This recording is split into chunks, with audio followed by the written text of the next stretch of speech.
In many challenges, personal and professional, we are held back by the crippling thought that people like us couldn't possibly triumph given what we know of ourselves, how reliably stupid, anxious, gauche, crude, vulgar and dull we really are. We leave the possibility of success to others because we don't seem to ourselves to be anything like the sort of people we see lauded around us. Faced with responsibility or prestige, we quickly become convinced that we are simply impostors, like an actor in the role of a pilot, wearing the uniform and making sunny cabin announcements while utterly incapable of even starting the engines. It can feel easier simply not to try. The root cause of the imposter syndrome is a hugely unhelpful picture of what other people are really like. We feel like imposters not because we're uniquely flawed, but because we fail to imagine how deeply flawed everyone else must necessarily also be beneath a more or less polished surface. The imposter syndrome has its roots far back in childhood, specifically in the powerful sense children have that their parents are really very different from them. To a 4-year-old, it's incomprehensible that their mother was once their age, and unable to drive a car, tell the plumber what to do, decide other people's bedtimes, and go on planes with colleagues. The gulf in status appears absolute and unbridgeable. The child's passionate loves, bouncing on the sofa, Pingu, Toblerone, have nothing to do with those of adults, who like to sit at a table talking for hours, when they could be running about outside, and drink beer which tastes of rusty metal.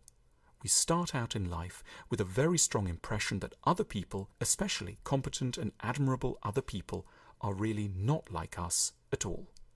This childhood experience dovetails with a basic feature of the human condition. We know ourselves from the inside, but we know others only from the outside. So we're constantly aware of all our anxieties, doubts and idiocies, yet all we know of others is what they happen to do and tell us, which is a far narrower and more edited source of information. We're often left to conclude that we are isolated at the more freakish and revolting end of human nature. Far from it. We're just failing to imagine that others are, of course, every bit as disturbed as we are. Without knowing exactly what it is that troubles or racks another outwardly very impressive person, we can be sure that it will be something. We might not know exactly what they regret, but there will be agonizing feelings of some kind. We won't be able to say exactly what kind of unusual sexual kink obsesses them, but there will be one. And we can know this because vulnerabilities and compulsions cannot be curses that have just descended upon us uniquely. They are universal features of human mental equipment. The solution to the imposter syndrome lies in making a crucial leap of faith, the leap that others' minds must work in basically much the same way as ours do. Everyone must be as anxious, uncertain, and wayward as we are. It's a leap of faith because we just have to accept that the majority of what we feel and are, especially the more shameful, unmentionable sides, will have a corollary in each and every one of us. One of the tasks that works of art should ideally accomplish is to take us more reliably into the minds of people we are intimidated by, in order to show us the more average, muddled and fretful experiences that they have. That way we would be helped to understand that we're not barred by our vulnerabilities from doing what they do. That's what the philosopher Montaigne, writing in the 16th century, was attempting to do when he playfully informed his readers, in plain French, that kings and philosophers shit, and so do ladies. Montaigne's point is that for all the evidence that exists about this shitting, we might not guess that these people ever had to squat on a toilet. We never see distinguished types doing this, while of course we are immensely well informed about our own digestive activities.